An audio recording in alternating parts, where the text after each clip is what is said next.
дар ҷумҳурии Тоҷикистон манъи истифодаи сигарҳои электронӣ 1 январ одамои бедокументора то 3 сол тюрма мекунанд. Худо хоҳад дар ин масъалаи авфи муҳоҷирорам пагоҳ дар канали Сомониён Тиҷа. Салом тамошобинони барномаҳои Сорубон Сафаров.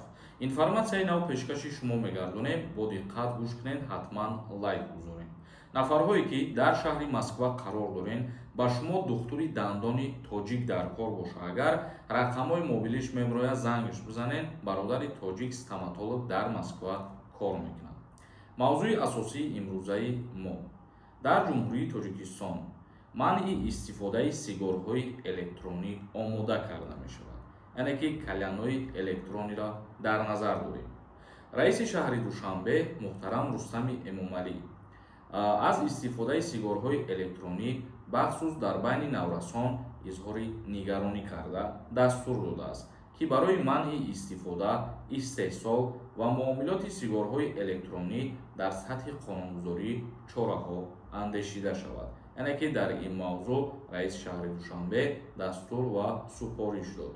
ӯ дар иҷлосияи 4-уми Маҷлиси Миллӣ гуфтааст: таҳқиқоти илмӣ тиб собит кардааст, ки истифодаи мунтазами сигарҳои электронӣ барои саломатии инсон, бахусус ҷавонону наврасон зараровар буда, ба зиёдшавии бемориҳои шадиди роҳҳои нафас ва шуш аз ҷумла саратон оварда мерасонад.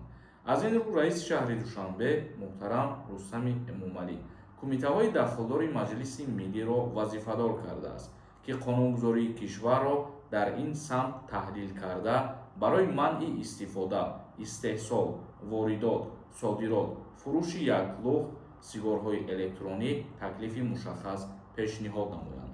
яъне ки дар ин масъала қонун қабул мешавад дар ҷумҳурии Тоҷикистон барои нафарҳое ки сигаретҳои электронӣ, яъне кальянҳои электронӣ истифода мекунанд, ё нафарҳое ки аз кишварҳои хориҷа ба ҷумҳурии Тоҷикистон барои бизнеси худшон ҳамин чиза воридот мекунанд. дар оянда бигем ҳамаи ҳамин чизо манъ карда мешавад воридотшан ва истифода карданшан. бо дастур ва супориши муҳтарам Рустами Эмомалӣ комментарияҳои шуморо мехонем ва ба саволҳотон ҷавоб мегардонем. нафарҳое ки мехоҳед границаи Қазоқистон бо нархи арзон сафар кунед, рақамҳое ки мебарояд зангшон бизанед, меоянд аз дари хонатон мегиранд. худо хоҳад соҳ саломат бурда аз граница худшон ба даста мегзаронанд. Ибрагимова нависонда: ассалом додар, ман 2 то наберам гражданини РФ мебошанд. ман метавонам аз пушти набераҳоям ВНЖ ба супорам. пешакӣ раҳмати калон. мутаассифона наметонем. яъне вид на жительство гирифтан ё ки паспорт гирифтан. мисол набераҳои шумо паспорти Россияро дошта бошанд.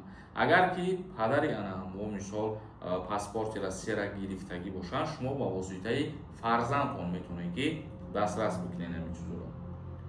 як нафари дигар нависондай: ака ростае ки 1 январ одамои бедокументора то 3 сол тюрма мекунанд? не, ин чиз ягон ҳақиқат надорад. озирашда лев нависондай: салому алейкум, сози хуби саломатит хубай акаи Сорубон, чхеле кинем связа броем шумода. бардори азиз, шикри худованд, ҳазорон бор ки соҳ ва саломат ҳастем. агар ягон саволҳо бошад дар ҳамин комментария бинависон. худо хоҳад насиб, мо дар видеои дигар ба саволи шумо ҷавоб мегардонем. як нафари дигар нависондай: салому алейкум акаи Сорубон, як хабари нав шунидем. ҳамин ростае? меган аз 1 январ касе ки документош проблема дорад 3 сол тюрма мекунанд. ҳамин рост аст ё ин ки касе хабар дошта бошад, илтимос нависед. дар ин масъала худо хоҳад видеои алоҳида мекунем ва пурратар мефаҳмонем. озираша шахсан ман надидам ягон информатсия ки ҳамин чиз асос дошта бошад. ё як масъалаи дигаре бисёре баъд савол метиҳем дар бораи авфи муҳоҷирон мешавад ё ин ки не. худо хоҳад дар ин масъалаи авфи муҳоҷирорам пагоҳ дар канали Сомониён Тиҷа видео мекунем. интизор бошед, дар ҳамонҷа тамошош мекунед, информатсияи пурра мегиред. Давлатова нависондай: ассалому алейкум бародар, ки медонад ки дар Душанбе проверкаи документ, депорт, муҳлатша фаҳманд куҷо ҷойгир бошад? пешакӣ раҳмат. дар шаҳри Душанбе аз ҳама ҷои боваринок ва дилпир ин ҷои шуғли аҳолӣ мебошад. унҷа мерен, шумо отпечатки месупоред ва паспортона ҳама даниётона проверка карда мегиранд. ҳайдар нависондай: салом акаи Сорубон, ман Тоҷикистон омадаму реестрда ғалтидам. рафта метавонам бо ё ки не? боз ба Россия пешакӣ раҳмат.